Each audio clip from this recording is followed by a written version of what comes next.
Throughout the 20th century, the people of the United States faced many conflicts that challenged both the moral ideas of the country as a whole, along with the moral ideas of individuals.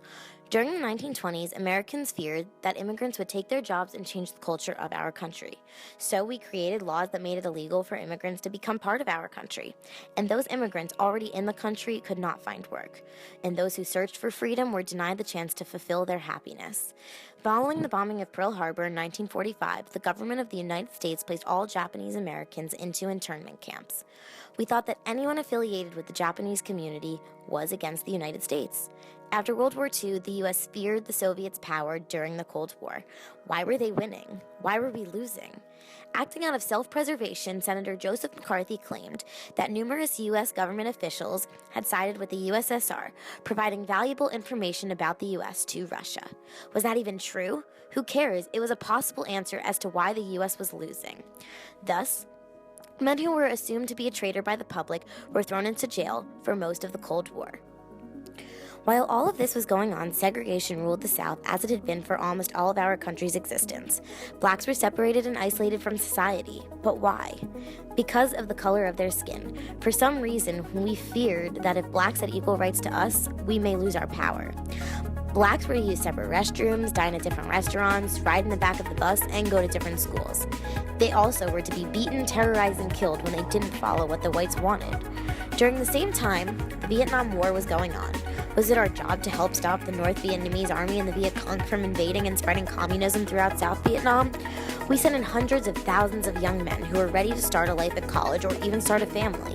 But because some people felt it necessary to fight communism, we put the Sons of America at risk in a war that some people believed we didn't even belong in, which in turn wounded over 300,000 of our men and killed almost 50,000.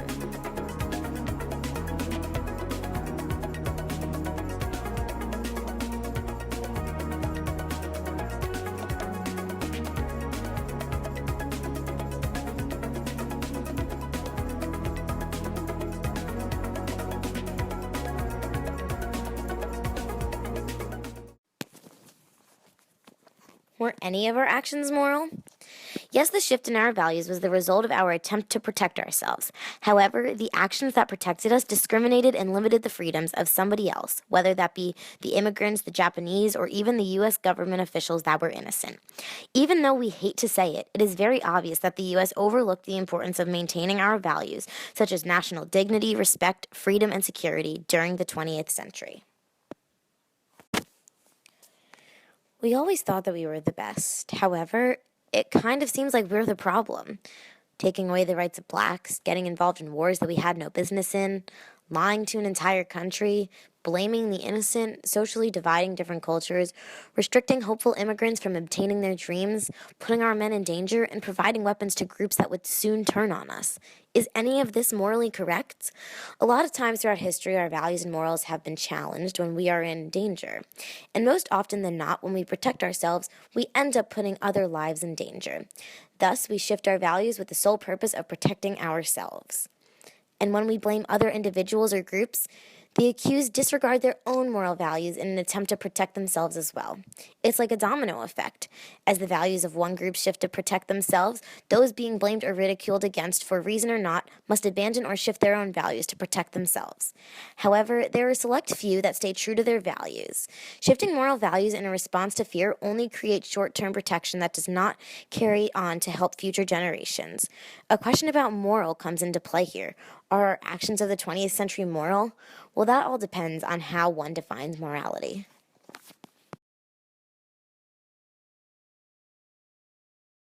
Like your code of ethics and how you define what is okay and what's not and what's good and what's bad.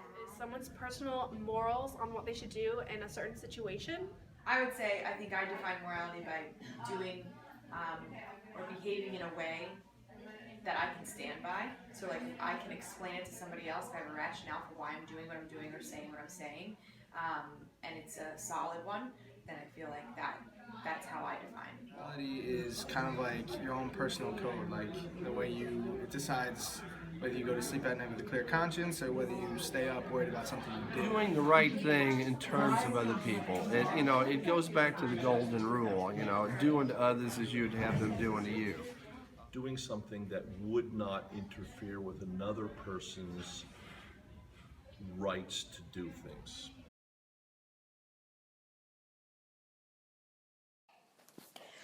Morality is the idea of what is right and wrong and what is good and bad regarding the thoughts and actions of groups, people, or of the individual. However, the problem with this is that everybody has a different definition of what is good and bad or right and wrong, which makes it much more difficult to explain whether or not something is immoral. Obviously, there's clear things that are correct and wrong to do. However, it's much harder to decide what is moral and what is not when everybody has different ideas of what is right and wrong. Starting in the 1920s, the government of the United States passed immigration acts that restricted immigrants from entering our country. We did this solely because we feared that soon immigrants would take our jobs as a result of their willingness to get paid less for the same work as whites. So, in order to compensate with this fear, we created a law that made it illegal for people to enter our country that we thought were a threat to us when all they wanted was really to just give their family a better life far away from the problems of their own country. The United States is a country that had always advocated for freedom and liberty, which is why so many people wanted to be a part of it. However, immigrants weren't granted the freedoms they had wished for and could no longer find work in the United States, or it was much harder for them to find work that paid well. It was simple from the standpoint of any white American. Don't hire the immigrants or make their work conditions so bad that they'll want to quit, then they'll never take our jobs. But how were immigrants then supposed to make money to help provide for their families to obtain this idea of true happiness? Okay. In novels such as The Great Gatsby, it is evident that it was difficult for immigrants to make money in the United States due to the fact that they could not find jobs that paid well enough or even find jobs at all. This is seen throughout the character Wolfsheim. Wolfsheim is of Jewish descent and works in the bootlegging industry because that was really the only way that he could make money. The only way that a lot of immigrants were able to make money was by legal manners. Immigrants and other men did not want to be bootleggers. It went against their moral beliefs of honesty, dignity, integrity. However, because the United States made it so hard for immigrants to find work with good pay, people such as Wolfsheim had to work in the bootlegging business if they wanted money.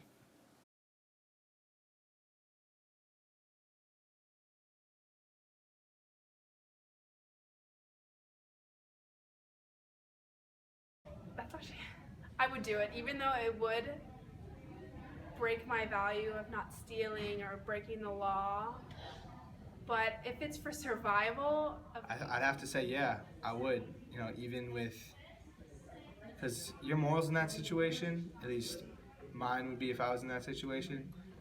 I gotta protect my family. I gotta put food on the table. You know, I need to make a living because I'm not the only one that people are depending on. Even if I am, I gotta protect myself.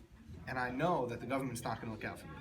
I would do it because I wouldn't, especially because if that's illegal and the government is the one that's telling me that I can't work because of who I am, like I wouldn't respect them anymore because I wouldn't want to abide by a government that's like already repressing me and my people. The system and do it. I would absolutely cheat the system, especially if the law in place is kind of stupid. Cheating is just finding a way to get around something that people don't like. Not necessarily wrong. As we heard earlier, it was extremely difficult for immigrants to make a decent amount of money in the United States. One of the only ways these immigrants were able to make a lot of money was to participate in illegal transactions. However, making money illegally was never valued by these immigrant families. However, because we made it much harder for them to make more money, they had to abandon their values, such as honesty, in order to actually survive. These profits that these individuals pocketed were even greater than the amount of money that white bankers and clergymen were making. Thus, because people thought that money was the reason for their happiness, white Americans then began to integrate themselves into the illegal bootlegging business, just like Jay Gatsby, to help them thrive in the materialistic world that the U.S. had become.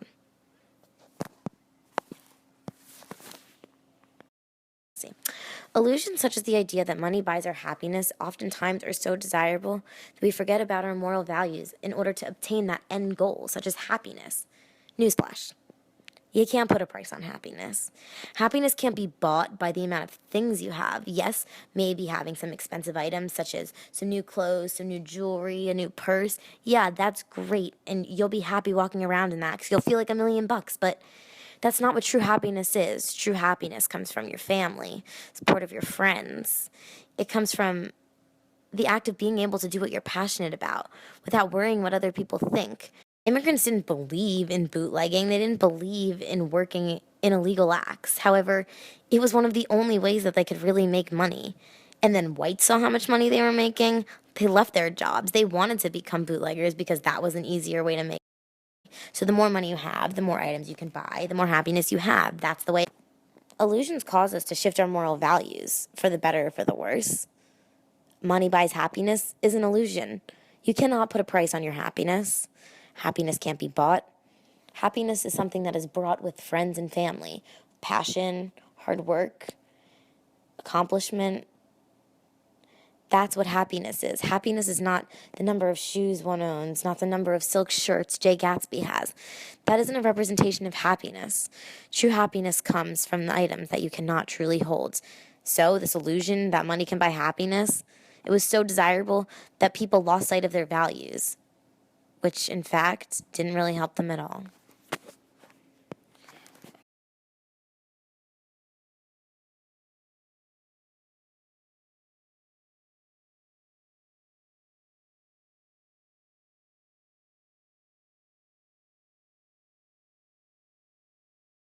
World War II is the Cold War, better known as the McCarthy era. The people in the United States feared the spread of communism. As the Soviet Union continued to dominate us and spread its borders farther into the surrounding countries, the United States frantically searched for an answer as to why the Soviets were winning the war. We were fearful. Senator Joseph McCarthy had the answer. Well, actually, he was just a good liar. He claimed that he had a list of government officials who had secretly sided with Russia without even knowing whether or not any of the people on his list were actually against the United States. But again, people in the United States started to blame innocent people, just like they had started blaming innocent Japanese Americans as the enemy, and blaming them for Pearl Harbor when they had nothing to do with it. The only link that they had was that they were Japanese, like the bombers of Pearl Harbor. This evidence that Joseph McCarthy was giving the United States was not reliable evidence. But who really needs reliable evidence in a time of fear? Who says it's wrong to jail innocent people? It is. It's wrong. This idea of blaming innocent people and punishing them for doing nothing wrong is seen throughout the Crucible, which really illuminates this idea of the McCarthy era. In the Crucible, many people were blamed for witchery. If one was asked, "Have you seen the devil?" and they responded with no, that was the truth. They hadn't seen the devil. But the people of the church then thought if you said no that you were sided with the devil. So you couldn't tell the truth. If you told the truth, you were killed, you were punished, you were jailed. You couldn't tell the truth. Obviously, mostly everybody, values truth. That's a lot of ways that we create good relationships, being truthful, being trustworthy, being loyal. Except during these times, when your life is in danger, and the only way that you can survive is by lying and saying, "Yes, I've seen the devil," like in the Crucible, many people are going to lie. So that's helping you. But then how's that going to help future generations with the same problem? Is everybody going to have to keep lying? Who can you trust in these kind of societies? Can you trust Joe McCarthy? Not really. He's claiming that people in the United States were to blame. No, but they weren't to blame. That's not moral. You can't blame people without knowing, without concrete evidence. But they did it. In a life and death situation, what would you do? If the only way you could stay alive was to lie, would you lie? Or would you not be able to live your life off a lie? And would you tell the truth? I feel like I'd want to try to change it, but I know that if I was only one voice, it'd be a lot harder. So I may go against it and just lie to save myself. So would I. I would do that too. Lie, and like that would definitely be against one of my values, but I would say that's one of those, like, I guess you could say, like, fork in the road moments where you have to decide whether, like, you want to align yourself with your morals or if you want to do something to protect yourselves. And I don't think morals are like kind of like an unstoppable force that can never be broken. Like, you can go against your morals in dire situations because that's just like what is needed of you. So I would say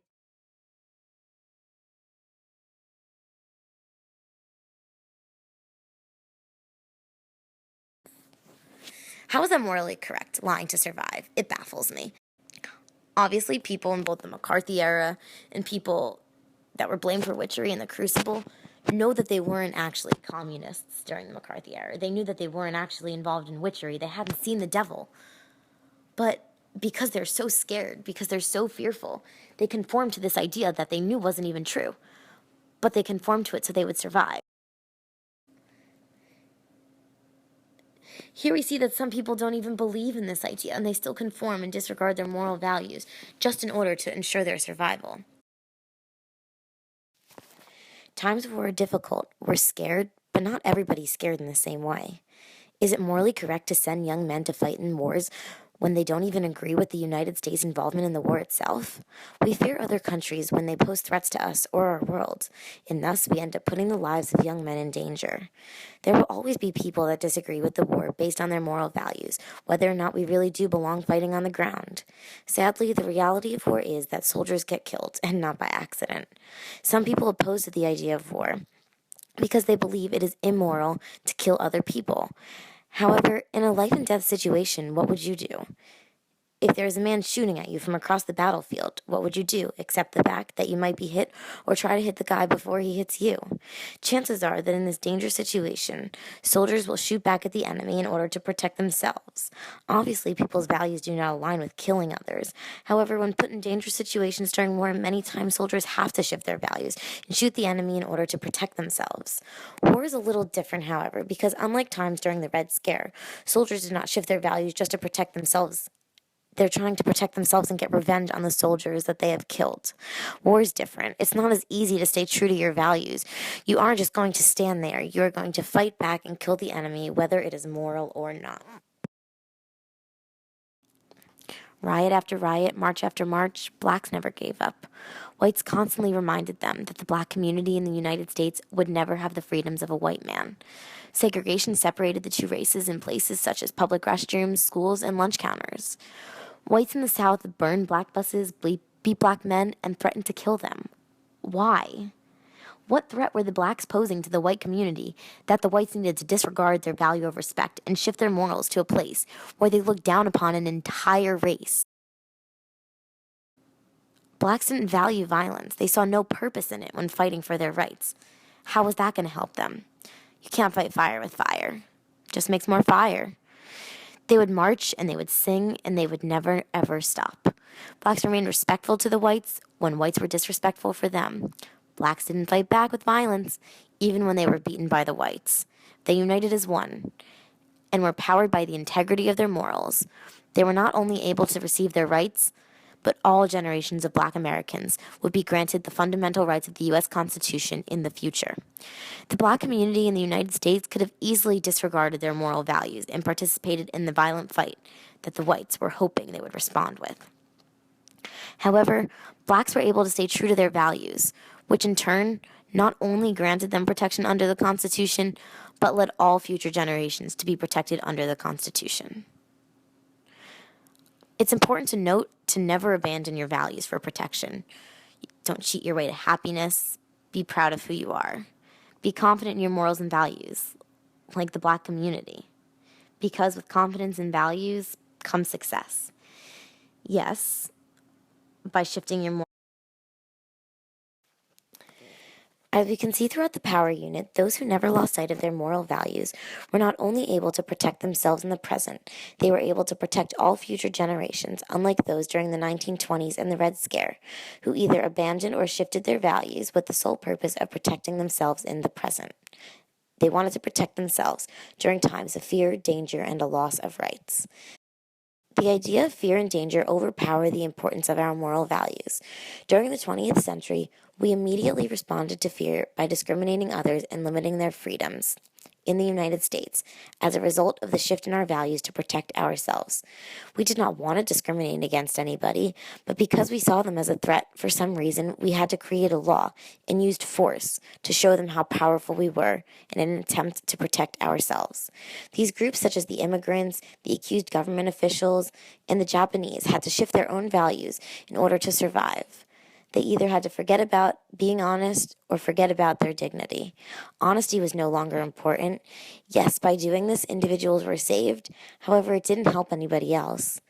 However, blacks stayed true to their moral values, and in the end, not only did they protect themselves in the present, but they protected all future generations of blacks in America.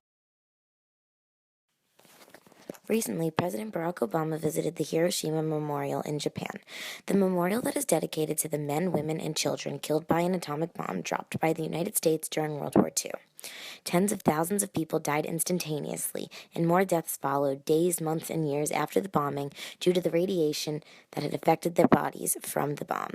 President Obama explained, "Technological progress without an equivalent progress in human institutions can doom us. The scientific revolution that led to the splitting of an atom requires a moral revolution as well. That is why I have come to this place." President Obama explained how terribly powerful nuclear weapons are and how it is unjust to use such weapons during an act of war due to the serious consequences nuclear weapons bring about. Obama feels that it is immoral for countries to use such powerful weapons because, yes, it does mean protection. However, it is unjust to kill tens of thousands of innocent people when we're really just trying to hit the enemy. For example, while we were fighting Al-Qaeda, we weren't fighting the citizens of Afghanistan. We were fighting those who were part of the terrorist groups. There were instances where we accidentally killed innocent men, which is one of Obama's concerns regarding the use of nuclear weapons. Yes, we need to protect ourselves, but not to the extent of killing over 80,000 innocent individuals. Obama then continued to say that we must continue to change our mindset about war itself to prevent conflict through diplomacy. Obama then continued to say, "We must change our mindset about war itself to prevent conflict through diplomacy. Above all, we must reimagine our connection to one another as members of one human race."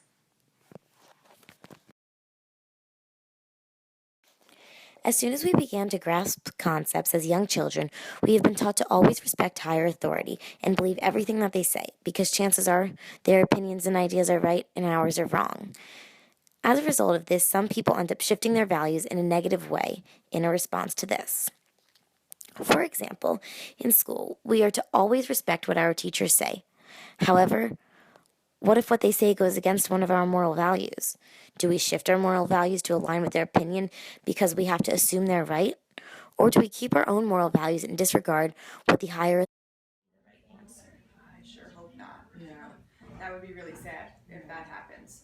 I hope that enough teachers, and I think enough teachers do, and I hope that this is true, create a space for all opinions. If it's a teacher or principal, especially because of the education system that I'm in right now, which is very highly ranked and very successful, I usually try to take it as just like, they've probably been through most of what I'm going through.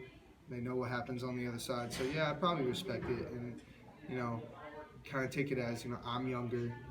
And the only way to find out is by taking their advice, acting that way, the way they say that you should act and the way that they say is appropriate. And if it doesn't pan out the way that you like, and if it's really starting to affect your life, then you go back to your own morals. But if not, there you go, you've learned a valuable lesson. So I always respect their judgment first. I should assume that he has more knowledge than me, he has more wisdom, I should respect him. But if he says something that's bad, then I'm not gonna listen to what he says anymore. If he says something that I think is out of line, I'm just gonna lose all respect for him. I would say that I would be an advocate for what I believe in. So an example of that would be legal rights and gay marriage. That wasn't always something that was legal, but because it is one of my morals and values to ensure equal rights, then I would say that I would fight for that. I mean, I would obviously be respectful, but I think that there have been times where I argue a lot with people, so just because somebody of a higher authority were to tell me I'm wrong, I wouldn't necessarily believe that I'm wrong, because I like to think I'm always right. But at the same time, I would kind of be a little timid to fight back and be no, you're wrong, because they are of higher authority.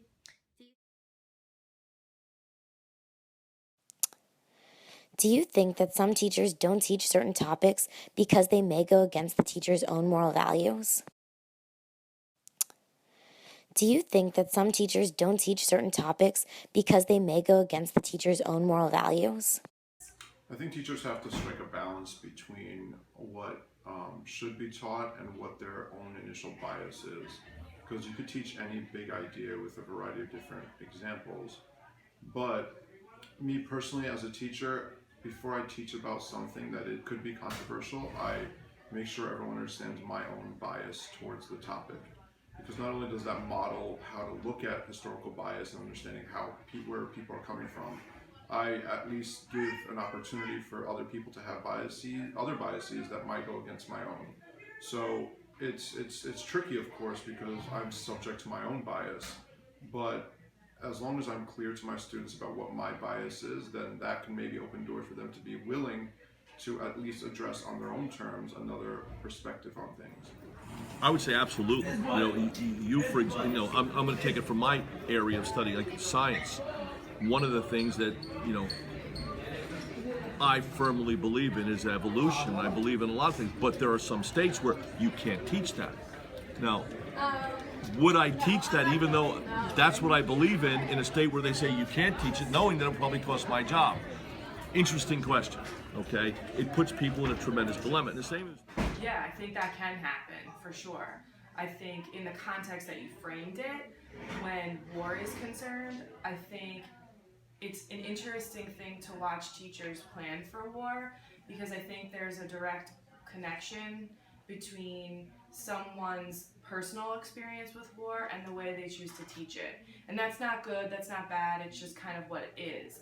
I think I like to take the perspective of perception in war and try to pull out the different parties and how they kind of navigate war, because it's a question that I have as a person that I like to hear students grapple with. How is this going to affect us to develop opinions about controversial topics if teachers may not teach everything because it goes against their own moral values? I guess we will have to see for ourselves.